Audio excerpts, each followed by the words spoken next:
January 17th, 2012.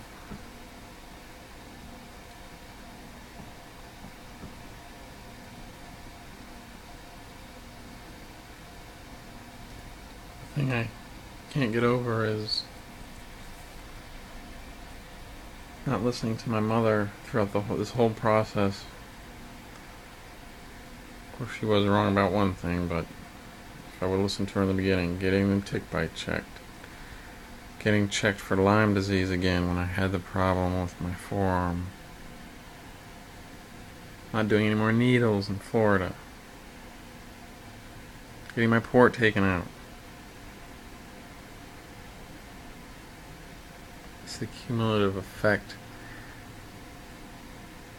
that it has on me.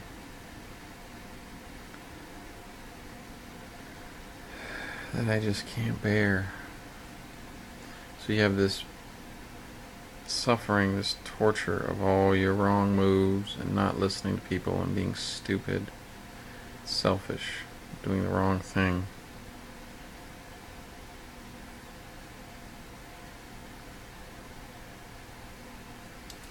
It's so many points along the way where it was so close to going correctly.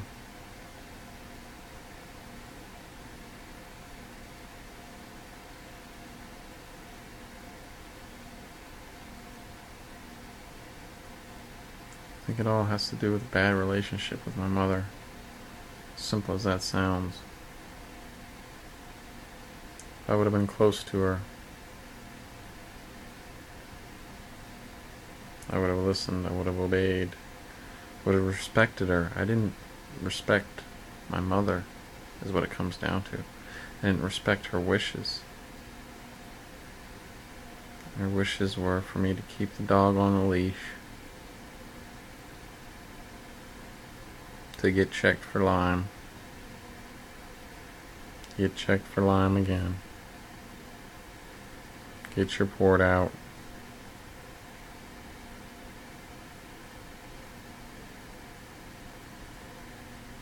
not do needles, keep taking the antibiotics. I don't know if that was correct. I have to disagree with her on colonics. They can be very detoxifying. But other than that, I could call her up and be like, "Mom, sorry I didn't listen," and she would say, "Oh, Colin, it's okay. I told the past because she wants a certain thing to happen in the future. But she doesn't know my mind and how I've wronged myself by not respecting her."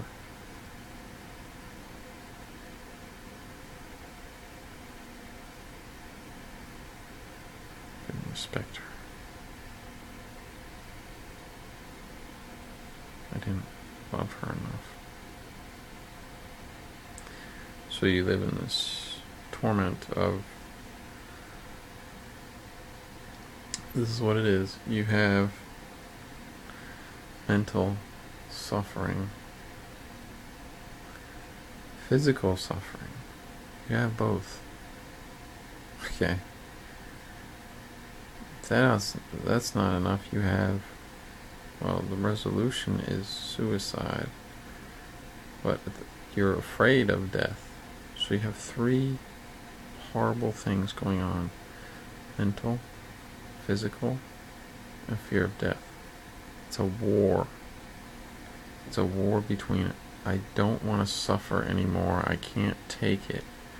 I can't take myself. And, well, but I don't want to die. You want to die, but you're scared of dying. It's interesting.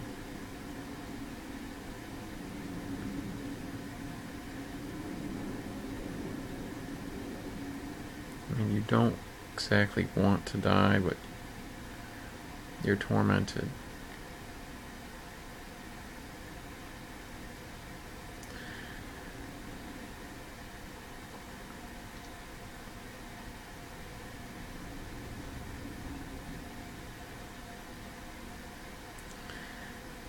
I don't know, like, In the end, would you be, if your hip was all of a sudden magically healed, and you made that pact that you would stop complaining,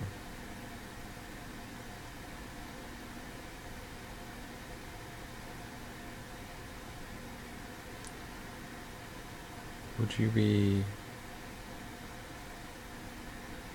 mentally suffering?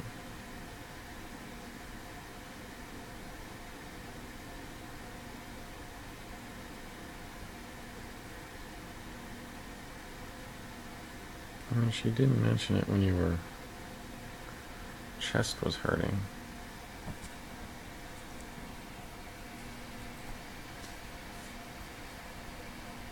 You remember that day I had gone to the ER for my chest, and I went to my mom's the next day, and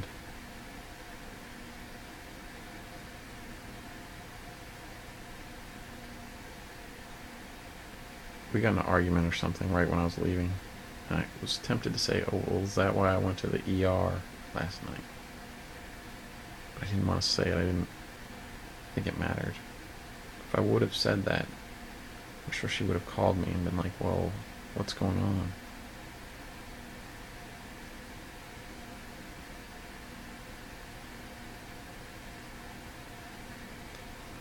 I mean, she would have been so... She might have mentioned Lyme disease.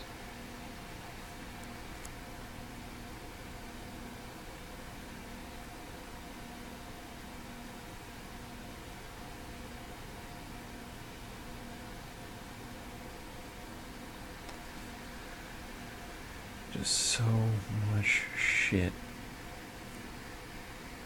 that I can't handle.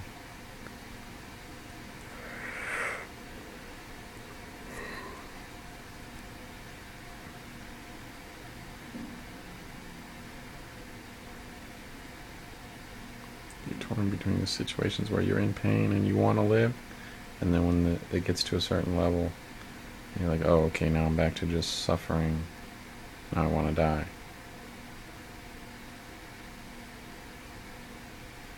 What you really wish is when the pain comes, that it just, I mean, you'd be scared, but it'd just take you. That it would just take you real quick. It's scary as fuck. But Lyme doesn't do that. Lyme slow kills you.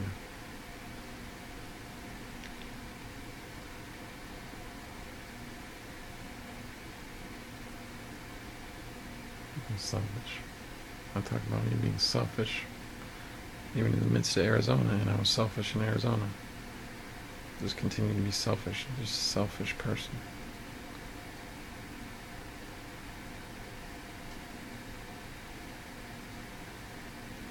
I talk about myself.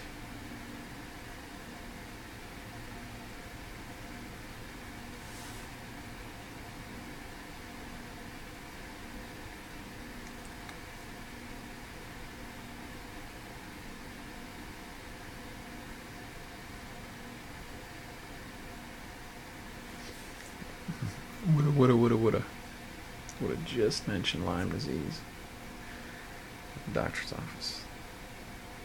Mention it.